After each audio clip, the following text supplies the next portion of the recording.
Are you thinking about joining the military, specifically the Army? Before you do, let me provide you with some pros and cons. Rogersarnt!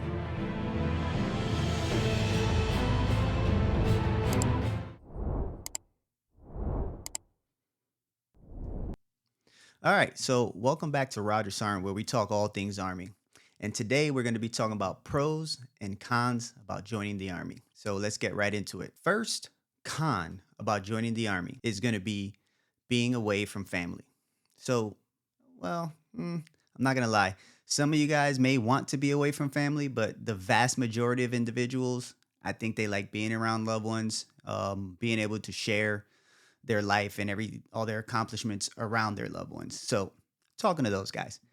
So, being away from family means once you join the military, the first thing they're going to do is take you away from the family, right? Because the first thing you do is go to basic training. You spend about 10 weeks there, and then you go to advanced individual training. Depending on your MOS, you're going to spend a good amount of time there, right?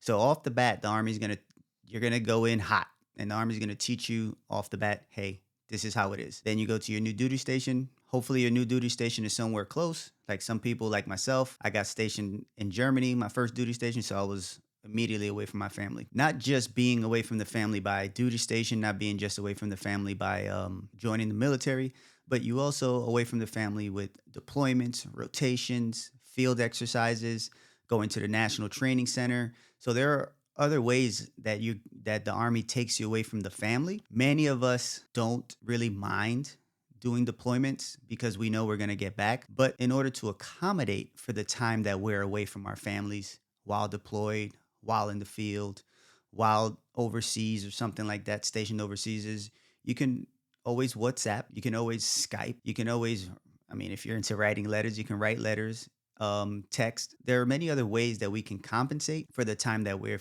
away from family.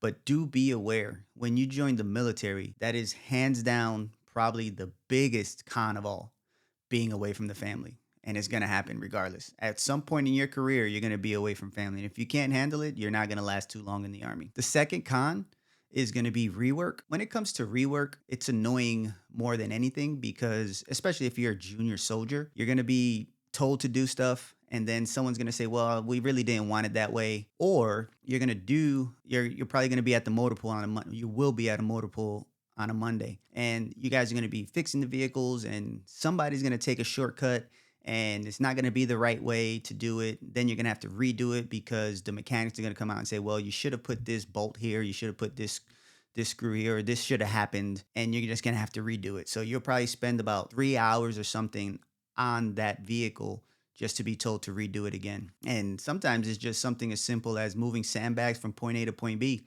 and stacking them. And they're like, hey, that's not how I envisioned it, so I need you to redo that. It's just more annoying than anything. And the ones who pay the most price for the rework are the junior soldiers, because they're the ones who are out there in the field getting everything done. Because a lot of times, us as senior leaders, we have other things to do, which is more related to the mission, taking care of you guys, whatever it is. We're really more disconnected, and the ones who pay the price are the junior enlisted. One time we were setting up a motor pool from scratch, and we parked all the vehicles facing in, or no, we parked them all facing out, and our senior leader was like, nope, don't really like that. I want you guys to park them facing in. Redid it. So, I mean, it's just the nature of the beast. Con number 3, freedom of speech. In the Army, if you think you can come in and keep your political views and say whatever you want and not get penalized for it, Nope. not gonna happen. This is hands down one of the most restricted jobs in which you can't talk your mind. And if you do, you probably get in trouble. Let's give you an example. Facebook or any social media. You go on social media and you start posting stuff about, I don't know, your political views, your president, whatever it is, and one of your leadership find out, you're probably going to get in trouble. You're probably going to get spoken to. And I'll tell you this, I used to post like stuff that were out of the ordinary when I first started getting on Facebook. It wasn't really political, but it was just like a whole bunch of like complaining about my leadership, and I got my ass handed to me, you know what I mean? So I learned fairly quick, and this was before there were any policies about social media. Now there's so many policies, or there is a policy for social media that tells you what you can and can't do, or can and can't post. When you join the military, you got to be aware of that. If you're at a rally, or if you're at some type of gathering or something like that, and if not sure why you would be, but if you happen to be in your uniform and just choose your favorite news channel, they come and try and interview you. You're not supposed to take that interview because you are representing the military with every word that comes out your mouth. Another thing is if you're, I don't know, you're at Walmart or something like that and you are speaking in a certain manner and people are just looking at you and you are representing the military. So you have to watch what you say when you're in the army because you are a direct representative of the uniform. Con number four, everyone is your boss. What do I mean by everyone is your boss? If you think about it, if you go to an organization, in a civilian organization, you answer directly to one individual or your first line supervisor, and that's pretty much it, right? You have a supervisor and you have multiple above, but you rarely see those, right? You don't see a CEO somewhere walking around or something like that. Very rare, but if they come in and they do like hold a conference or something like that. But in the military, you have a unit which probably has 300 individuals, and out of those 300, you may have 30 or 40, 50, 60 individuals that outrank you. And that's what I mean by everyone's your boss. By general military authority, anyone who outranks you is able to make a correction and ask you to do something as long as it's not illegal, unethical, or immoral. So, what do I mean by that? You are at the motor pool, for instance, and then someone tells you, hey, I need you to go down and fix vehicle alpha. All right, so you're going down and you're fixing vehicle alpha. And then your next line supervisor, which is probably your squad leader, comes in and asks you, hey, I need you to go ahead and go into the bay and I need you to help someone over there because they spilled some oil. So I need you to go ahead and assist them with that. So you still have this task that you're supposed to do, but you have another task added on. It's a lot to juggle and you have to comply because these are your bosses, right? At the end of the day. Another example could be if you're at the PX or something like that and you have your hands in your pocket, which in the military, when you're in uniform, you're not supposed to have your hands in your pocket. Do people do it? Yes. But someone tells you that's not in your chain of command, someone's not in your support channel, not even in your unit. You've never seen this individual, but they are a leader and they say, hey, get your hands out your pocket. You may not answer directly to them in the army, but they have general military authority over you. So you must comply with their directive. And this is something that a lot of junior soldiers or just a lot of soldiers just don't understand. They don't see that. They're like, well, if they're not in my unit, why do I gotta listen to them? General military authority. Con number five is going to be mass punishment. Mass punishment has been going on since I've been in the army. I've been in for 15 years and I've seen it the whole time. They've been doing it since then. So it's an ongoing thing. It's a tradition, if you want to call it. It's old school mentality, whatever you want to call it. It still happens in the army. And it's kind of like when you're at home and your brother, your sister do something and you get in trouble for it, you get your butt whipped or something like that. It's the same thing. The same thing. Your brother or sister in arms, they come in and they do something wrong and the whole platoon is going to pay for it, or that whole team will pay for it, or that whole squad will pay for it. A pro within that con is the army tries to teach leadership and teamwork. If I punish that whole team, then maybe the next time a member of that team sees their brother or sister in arms doing something that they're not supposed to do, maybe they'll tell them, hey, you probably need to stop that because it's not the right thing to do. That's a way of looking at it. Or sometimes it is what it is. Smoking everybody. But yeah, that's the last con that I have for the joining the military, the mass punishment. Now let's move into some pros. And just like with the cons, we started off with the biggest con. This is going to be, in my opinion, the biggest pro of the army, which are the benefits. When it comes to the military benefits, I have not worked a job in the civilian sector, and I came in when I was 27. I did not work a job in the civilian sector in which I found some the benefits to match. Like I couldn't do it. You don't pay for your medical. If you're sick, you go see your doctor. We have specific times for sick call in the mornings. So you go between, let's say, 5:30 and 6:30, or yeah, 5:30 and 6:30. You go to see your doctor, and then you come back and they'll set you an appointment, whatever it is. And then if you have something, let's say, wrong with your shoulder or something, and the doc can't see or needs to see some imaging or something like that, they'll send you to go get imaging. And none of that costs anything. You get your referral, They'll call you, they set up the appointment, get your images done, come back, see your doctor. Thing costs you $1. Another thing is the dental. I think we pay like $10, $15 a month for that. I get free cleanings twice a year. I only pay a copay for, let's say, my family. It's a very small copay in comparison to what I would in the civilian sector. Medical and dental are hands down the biggest selling point.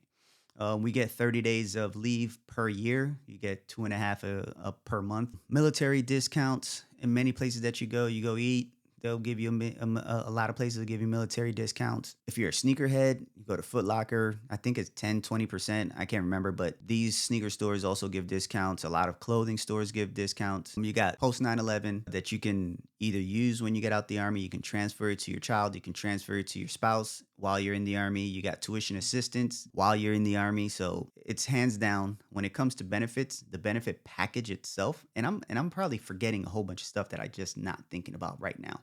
But the benefits package is the biggest selling point. Stability is going to be pro number 2. And what I mean by stability is I know that I get paid on the 1st and the 15th no matter what. I don't care if the economy is the civilian economy is going through a recession, whatever it is. For 15 years, I've never missed a paycheck. I know what my job time to time is every day. There are some days in which I do stay a little later, but for the most part, I know what I'm going to wear, what time I'm going to be there, and what place I'm going to have to be in for that time, for that specific amount of time. Do you go to the field and stuff like that? Yeah, it's just part of the Army, right? But yeah, stability. I know exactly what's going to happen every day.